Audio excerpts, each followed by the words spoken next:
Los músicos de Bremen es uno de esos cuentos que parecen una comedia inofensiva sobre animalitos parlantes, hasta que lo lees bien y te das cuenta de que es una crítica demoledora al trabajo precario, a la solidaridad de los marginados y a la violencia como estrategia de supervivencia. Es en el fondo una historia de jubilados sin pensión que se organizan en comuna para recuperar su dignidad a dentelladas, rebuznos y maullidos. Todo comienza con un burro, viejo, cansado, con las patas flojas de tanto cargar sacos al molino. Su amo, al ver que ya no rinde como antes, no le ofrece descanso ni agradecimiento. Le ofrece la muerte o el abandono. Pero el burro, que no ha perdido la intuición ni la dignidad, decide escapar. Y no huye por miedo, huye con propósito.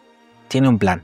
Iré a Bremen a hacerme músico, porque cuando ya no sirves para trabajar, aún puedes reinventarte, aunque sea como artista. En el camino se encuentra con un perro cazador en condiciones similares, viejo, flaco, expulsado por su amo. No puedo cazar, así que me quiere matar. El burro lo recluta para su banda y sigue el viaje. Pronto aparece un gato escuálido de dientes embotados al que su ama ha intentado ahogar porque ya no caza ratones. Otro descartado. Otro que se suma. Música nocturna, dice el burro. Y por último, un gallo, de voz potente, profeta del buen tiempo, que canta porque sabe que le quedan pocas horas de vida. Su ama quiere meterlo en el puchero para la cena del domingo y él canta, porque gritar es lo único que le queda antes de que le corten el pescuezo. El burro le ofrece una salida. Mejor venir con nosotros que acabar en un caldo. Y el gallo acepta, porque lo que hay al final del camino no es seguro, pero es más digno que la olla.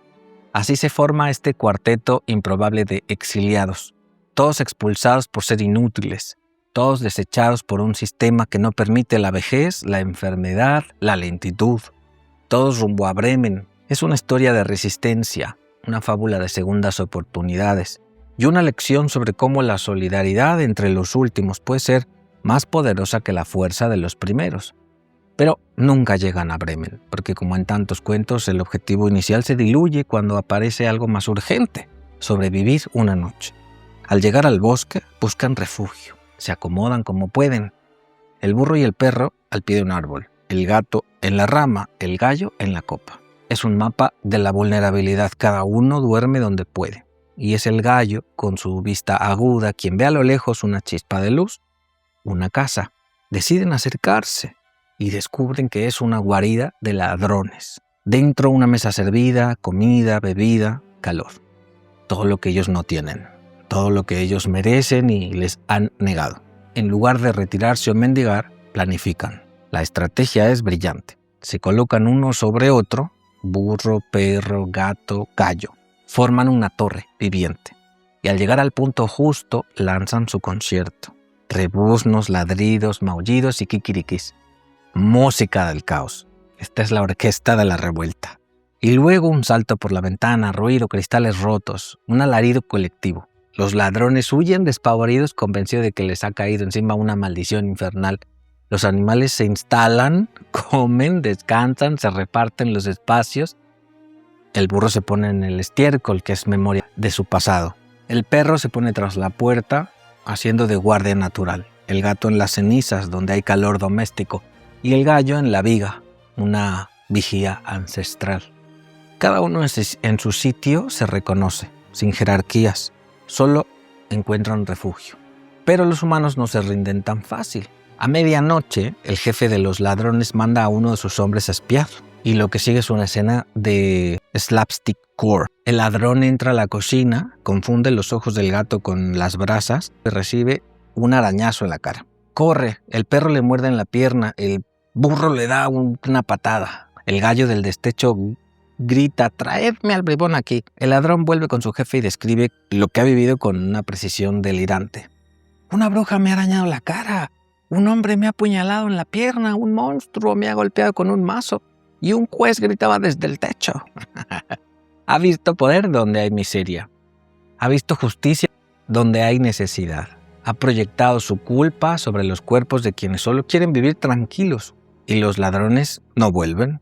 La casa se queda para los músicos, se la agencian, la habitan y la llenan con su rito, su hambre y su dignidad. Y ahí en esa ocupación animal está la metáfora mayor del cuento. No se trata de llegar a Bremen, se trata de encontrar un lugar donde no te echen por viejo, un sitio donde tu ladrido aún sirva, donde tu rebuzno no tenga valor, donde tu canto despierte el miedo del opresor. Los músicos de Bremen es una fábula anarquista disfrazada de cuento infantil, una crítica al descarte de los cuerpos que ya no producen, una reivindicación de la vejez como etapa activa, y es sobre todo una historia de comunidad, 4 especies distintas y nada en común que se cuidan, se escuchan, se protegen y juntas construyen una nueva forma de vivir. Y no, nunca se convierten en músicos porque el cuento no va de eso, va de organizarse, va de resistir, de ocupar un espacio que el sistema les niega, va de cantar para espantar a los que tienen más que tú, pero menos verdad.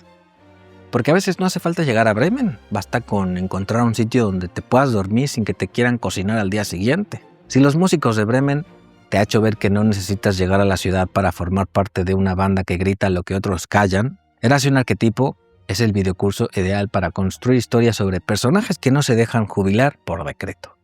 Hazlo a tu ritmo o con 12 clases 1 a 1 y convierte cada cuento en una barricada. Suscríbete, dale like y comparte. Así no te vas a perder ninguno de estos análisis locochones que te estoy compartiendo sobre los hermanos Grimm. Yo soy Israel Pintor, coach literario y profesor del taller de escritura creativa. Escribe que la vida son 2 días y en uno hay bloqueo.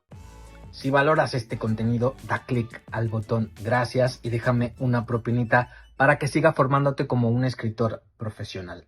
Gracias. Deja de pelearte con la página en blanco y dale a tu carrera un impulso. Hazte tallerico la preguntón, accede a tutoriales, videocursos y mi guía personal cada mes. Usa los arquetipos clásicos para crear cuentos nuevos y personales. Cómpralo o tómalo por suscripción en mi web. Añade 12 clases 1 a 1 para elevar la originalidad de tus cuentos. ¿Quieres tomar clases conmigo? Conoce mis cursos en israelpintor.com.